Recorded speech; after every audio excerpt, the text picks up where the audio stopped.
everyone. Good day, especially to you, Ma'am Kim. We are the second year financial management students under Block E.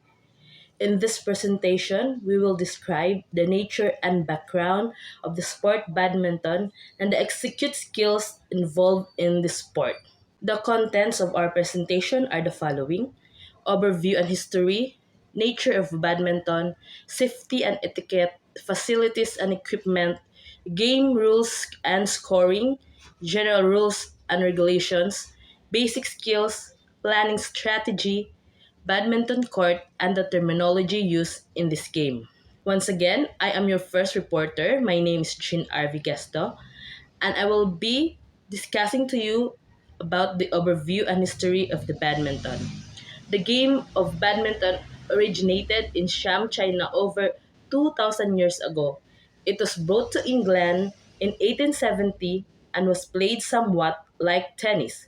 After being played in Canada, badminton arrived in America and has been popular since 1929. Since 1992, badminton has been an Olympic sport with bird speed reaching 100 meters per hour. Good day, everyone. I am Rostam G. Estrada, a second reporter, and my assigned topic is the nature of badminton. Let's talk about the nature of badminton. Badminton is a racket sport played by either two opposing players, that's single, or two opposite pairs, that's double. Hosts take position on the opposite halves of a rectangular court that is divided by the net. So, the main objective of this game is to hit the shuttlecock or birds back and forth with the racket across a net of 5 feet high at its center. So this is what a shuttlecock looks like and also known as a bird. So the bird should be hit with such speed and accuracy that the opponent is unable to return the shot successfully. So the game can either be fast or slow paced depending on the skills level of the players. Good day, everyone. I am Liami Carinas Balansona. I am a third reporter of this group, and the topic that I am going to discuss is about safety and etiquette.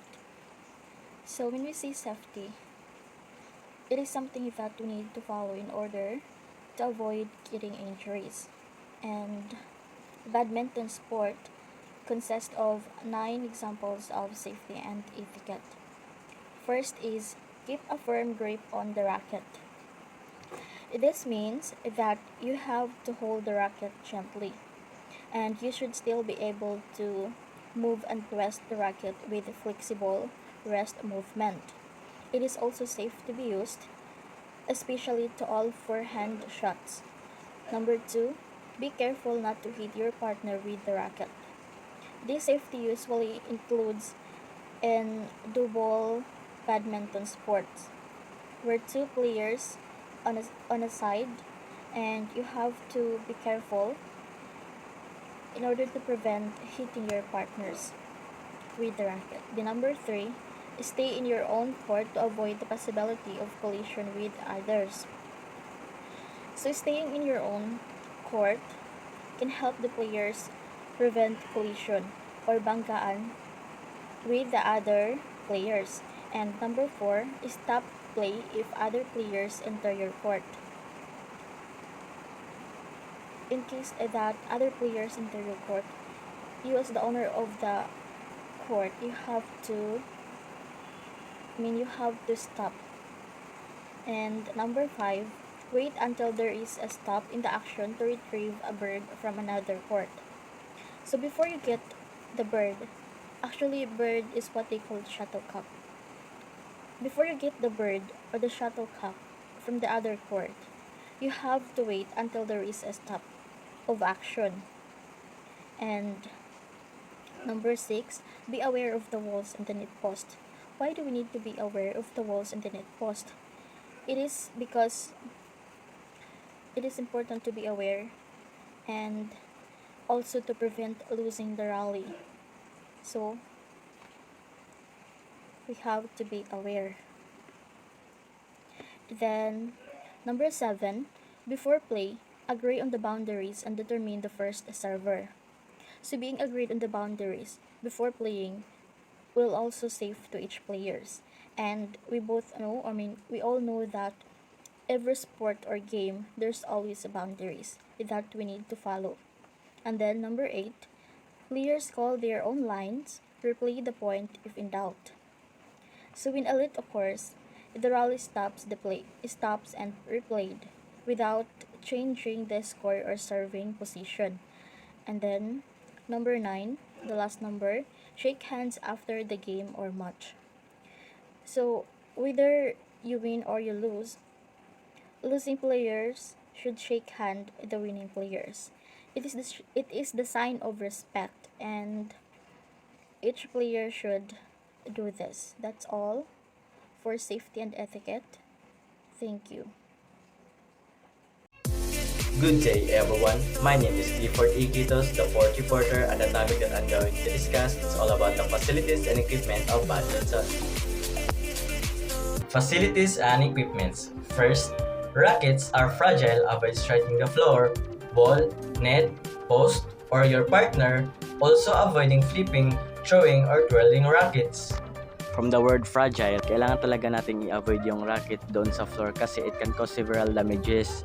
Like yung pagpalo ng racket doon sa floor or something na i-throw away mo lang sa gilid, or it can cause talaga several damage to your racket.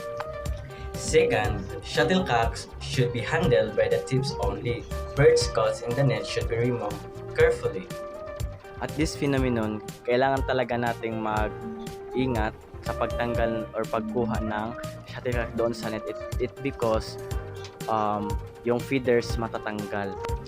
Third, each student is responsible for reporting any damaged rackets to the instructor. Kailangan din natin magsabi sa instructor natin kung ano yung mga kulang na gamit or meron bang nasira para ito'y mapalitan or mapanatiling na magpatuloy yung paglalaro ng badminton. Last but not the least, rackets are returned to the proper slot and birds to the basket at the end of each period. Siyempre, pagkatapos talaga ng paglalaro, kailangan talaga nating isauli sa tamang lalagyan yung mga gamit ng badminton upang hindi mawala or ma-misplace yung mga gamit at para organize. Next is, we have to tackle about the parts of badminton racket. First is the butt of the racket. Second is handle. Third is the stem. And also the throat, then the face of the racket or something may net, then the head of the racket. Next, we have two types of shuttlecocks. The first one is nylon shuttle. Nylon shuttle is made from synthetic plastic that are commonly used in outdoor game. While feeder shuttle is made from geese or duck that consist 16 feeders with a diameter of 25 to 28 millimeters. And also the feeder shuttle is also commonly used in indoor games because it's not too heavy. That's all. Thank you. Good day, everyone. My name is Elgin C. Basilan, the fifth reporter. So, the topic I am going to discuss is about game rules and scoring. These three pictures are the example of players. Number one is single, one player on a side. Number two, doubles, two players on a side. Number three, mixed doubles, one male and one female partner opposing a male and female opponent. So, what is game rules and scoring? Number one, scoring allows for a point to be won by either team regardless of which team is serving. Number two, both single and double games are won with 21 points. The side winning a rally adds a point to their scores. At 20 all, the side that gains a 2 points lead first win that game. At 29 all, the side scoring the 30-point wins that game. In the third game of the singles and doubles, players change side with when a side score 11 points. A match is won by winning 2 out of the 3 games. Good day, everyone. By the way, I am Clark Sabrieza and I'm the sixth reporters, and my report is all about serving. The server must keep both feet in contact with the floor at the time of the serve. The bird must be contacted below to the rest. So if ever kung mag-serve ka, dapat an imo shuttlecock below the rest kayo always.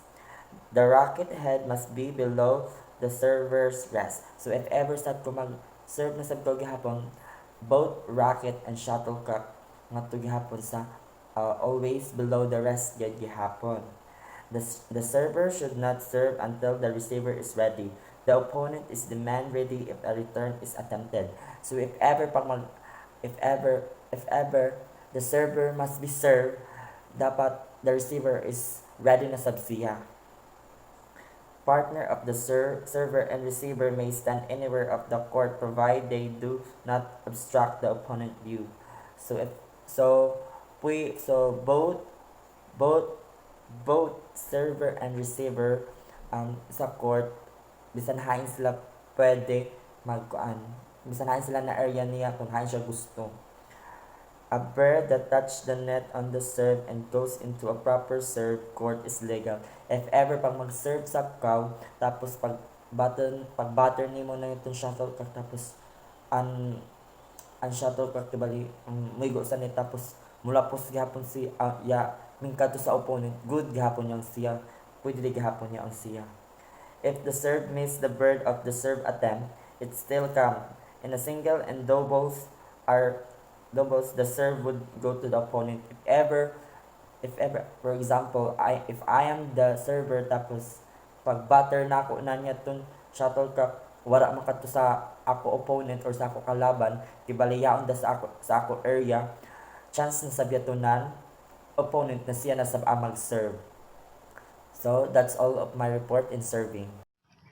So I am the seventh reporter and I'm going to report about serving order singles. So at the serving order singles, there are three rules and regulations. So the letter E is at the beginning of the game, the both player will be scored as 0 and 0.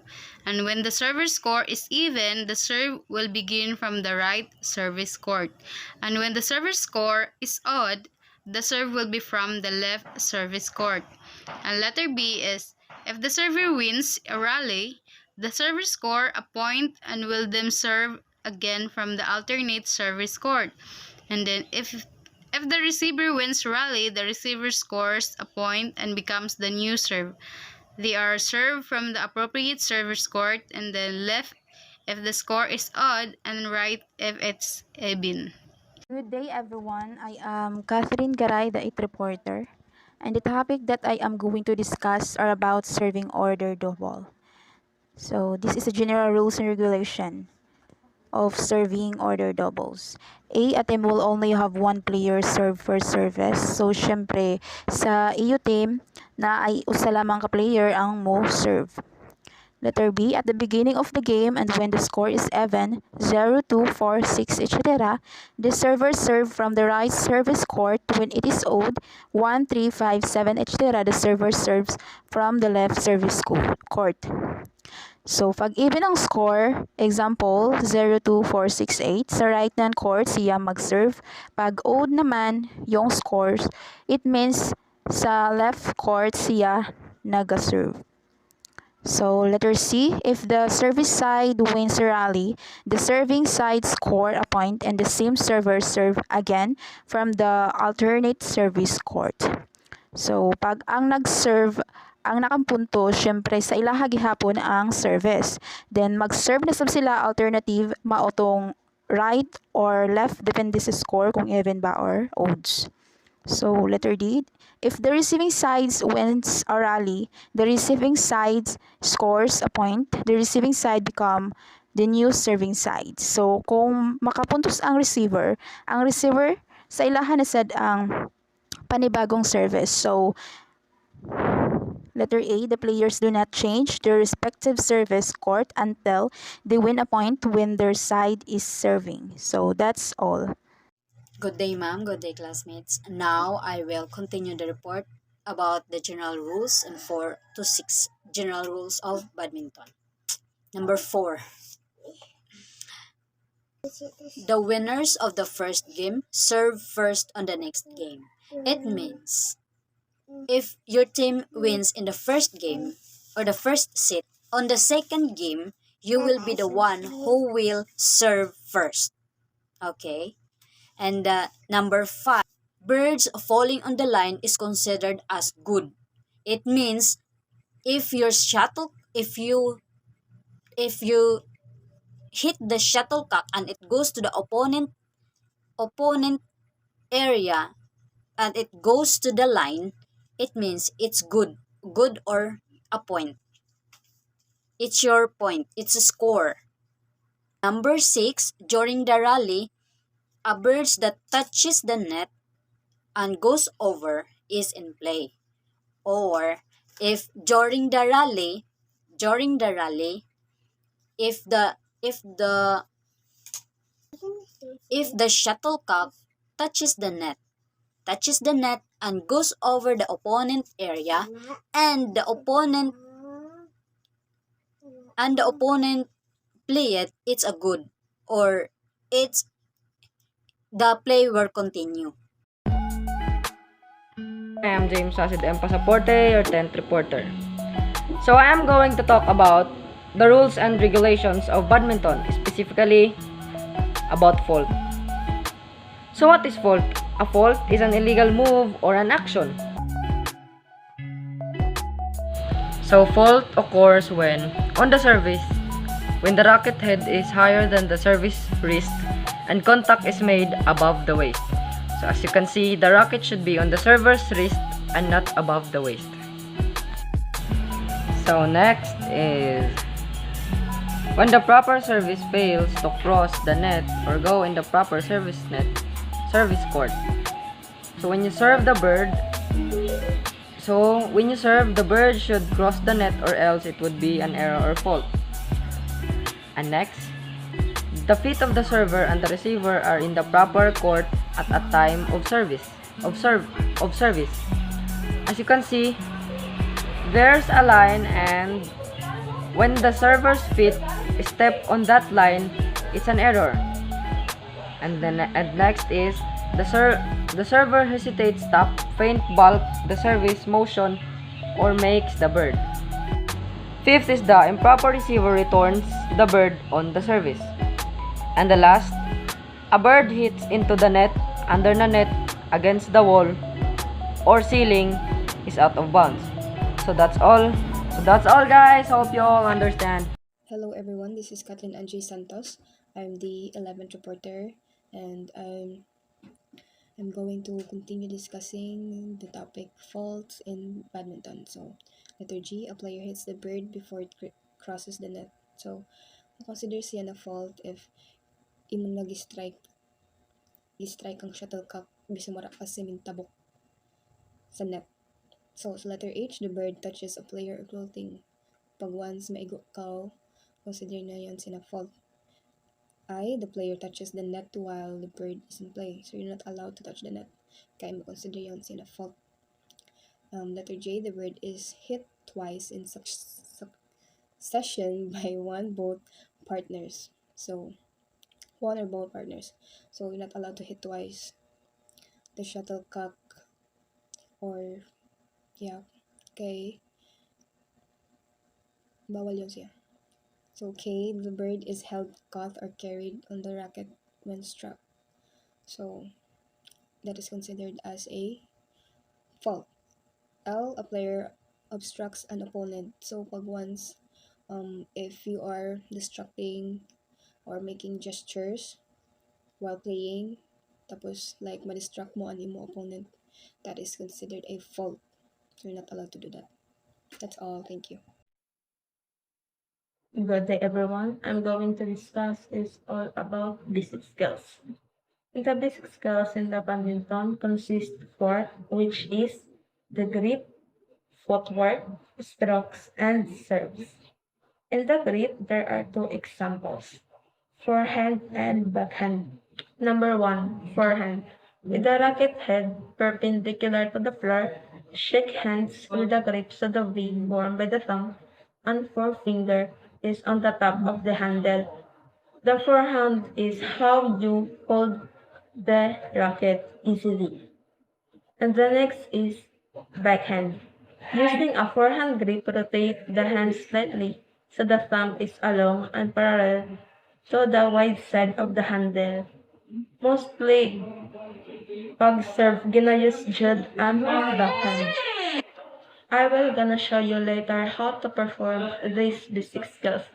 So for now, I'm gonna read this and after, I will show you how to perform or demonstrate these basic skills.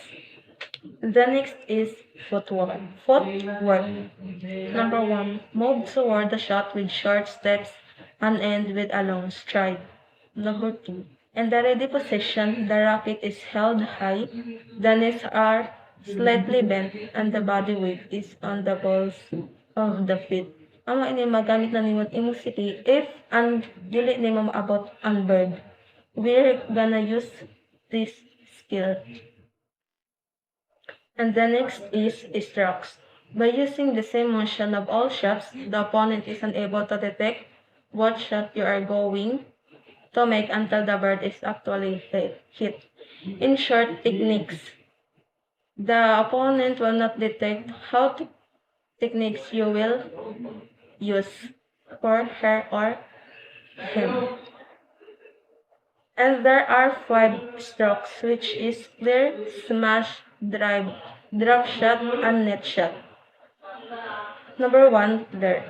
A shot used to drive your opponent away from the net or forecourt or to slow the game. The bird should fly above the opponent's reach and fall within 1 foot of the baseline. I will show you later how to perform this. The second is smash, an attacking shot made at the limit of one's upward reach and slightly in front of the shoulder. At the moment of contact, the arm and wrist come down forcibly. Number three is drive, a flat shot kept as low as possible and is second only to the smash as an attacking shot. Number four, drop shot, any shot that drops immediately after crossing the net. The descent of the bird is controlled with little follow-through. Number five, net shot, any shot played as near to the net as possible, controlled by wrist and forearm. The hairpin shot is an example of a net shot. I will gonna show you this later because it's not easy to explain how to perform this. And the last is serves. The serves consist three examples: high and deep for singles, low and short for doubles, drive for flick. In high and deep for singles, take a position near and on the proper side of the center line and about 4 feet behind the short service line. Drop the bird on the racket side and swing the racket forward. Next, low and short for doubles. Take a position closer to the front service line. The racket is swung forward with little follow through. The next is drive flick, a quick snap of the wrist in the backhand grip with the bird held directly in front of the body. The bird travels in a direct line at the receiver. And now I will show you how to perform these basic skills in the badminton.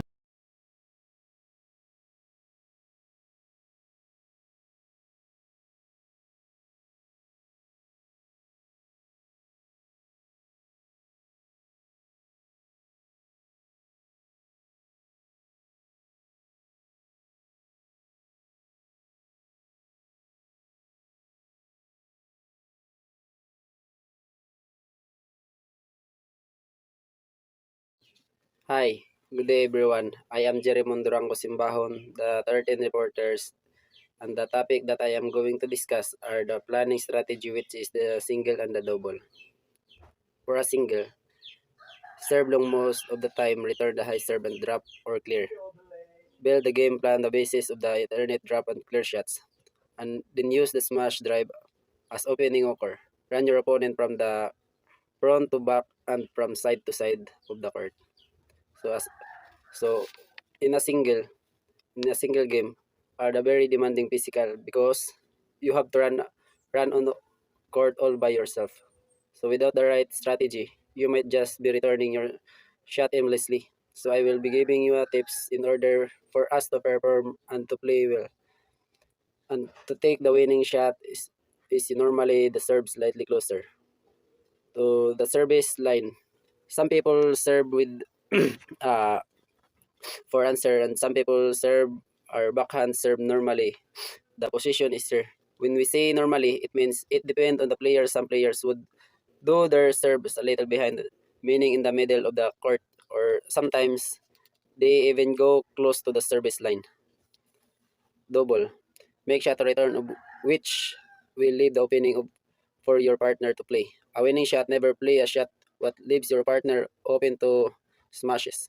Always make an attacking shot. This is implies that all shot would be hit down.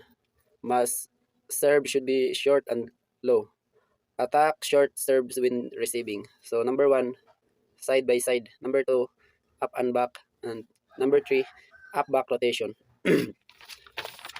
So in the double game, player double is a lot of fun, and if you want to play it well, you have to know the rule of the game. Here are the rules that every badminton double player needs to know. The scoring for double and pretty much like single in the sense that is up to 21, and the pair must win two out of the of three of the games. So the only time that you will exceed the score of 21 is when both sides are at 20 all. So you never get to consecutive points will win that game that sit. Now, if the score keeps continuing all 21, all 22, and all 23, the maximum score is normally 30 of one game and one set. So whenever get that it first win that first game or set, then you switch side now. If you win two straight game or two straight set, then there no need to go on the third set. The only time you go is the third set is if it's 1-all, meaning you won the game and your opponent won another game. And that is the planning strategy for badminton doubles. Good day, everyone. I am Chervic Ibanez, and I am going to discuss the badminton court. For the badminton, the court dimensions are almost universal and applicable to all levels profession, collegiate, and high school. So, the length of a badminton court is 44 feet or 13.40 meter, and the breadth of the court is 20 feet or 6.10 meter. These are the outermost line of a badminton court. From this, we can also know how much area will a badminton court take. So the area of a badminton court is 81.801 square meter, but some space should also be left along with the court so that players' racket will not hit anything outside the court. Over 1 meter should be left from both sides vertical line, whereas 1.5 meters should be left from both bottom side horizontal line. After the outer line, let's look at the measurement of side lines. 1.5 feet or 46 cm should be spaced between the outer and inner line as shown in the picture. So after the side line, now let's draw the back service line. For doubles and space between both lines is 2.5 feet or 76 cm, and these horizontal lines to the 20 feet lines is drawn for double service, meaning that any shuttle which lands outside this line is out in doubles during service. So after the back service line for doubles, now let's look at the measurement of front service line. The distance between net and front service line is 6.5 feet or 1.98 meter as shown in the picture. So you can see in the picture that both side of court is divided further into half, and the distance between them is 8.5 feet or 2.59 meter excluding the sidelines. Whereas the total distance of both halves combined is 17 feet. So both court side is divided into two halves. because in badminton service is done diagonally. In the previous phase, we discussed the breadth of those two halves. So now the length of the half court is 13 feet or 3.96 meter. This is the final phase of court measurement in badminton. So let's proceed to the net. The net is 5 feet and 1 inch high at the edges and 5 feet high in the center. The net posts are placed over the double sidelines even when singles are played. So the badminton nets are made of various materials such as nylon, polyethylene, and vinyl. When you are selecting a net, go for a dark color because it will provide better visibility during the gameplay. The nets are lined with white tape on the upper side that has a cord or cable within it so that the net can be stretched over each of the net posts on either side of the badminton court. Everyone, once again, I'm your discussant. My name is Chin RV Gesto, and now for the last part of our presentation, we will sum up all the terminologies that will be used or can be used during playing the badminton game. These are the following. Number one, alley, an extension of the width of the court on both sides to the use in doubles play. Number two, backhand, any stroke made on the side of the body opposite the racket side. Baseline, back boundary line. Bird, the object that flies over the net, officially known as a shuttlecock. Block, placing the racket in front of the bird and letting it rebound into the opponent's court. 6. Carry, momentarily holding the bird on the racket during the execution of a stroke. Clear, a high shot that falls close to the baseline. Double hit, contacting the bird twice in succession on the same stroke. Doubles, a game of four players, two on each team. Number 10, drive, a hard stroke that just clears the net on a horizontal plane. Next, number 11, drop, a shot made that barely clears the net with little speed. Fault, any violation of the rules whose penalty is loss of serve or the point. Number 13, forehand, any stroke made on the racket side of the body. Hairpin stroke or the net stroke, shoot made from below and very close to the net with the bird just clearing the net and dropping sharply downward. Number 15, home position, the ideal spot for awaiting the opponent's return. Let, a play allowed to be replayed. Number 17, match, best two out of the three games. Number 18, add an even courts. In singles, the right half of the court is even and the left half of the court is the odd. When the even player is serving from the right, the score is even and odd when the serving from the left. Number 19, rally, rapid returns made by players. And number 20, ready position, an alert body position enabling quick movement in any direction. Next, number 21, receiver, the player to whom the bird is served. Number 22, server, the player who puts the bird in play. Number 23, shuttlecock, the feathered plastic object that is hit back and forth in badminton. 24, singles, a game involving one player on each end of the court. 25, sling, an untrue hit, usually because of the bird momentarily resting on the racket. 26, smash, a powerful overhand stroke that sends the bird downward over the net.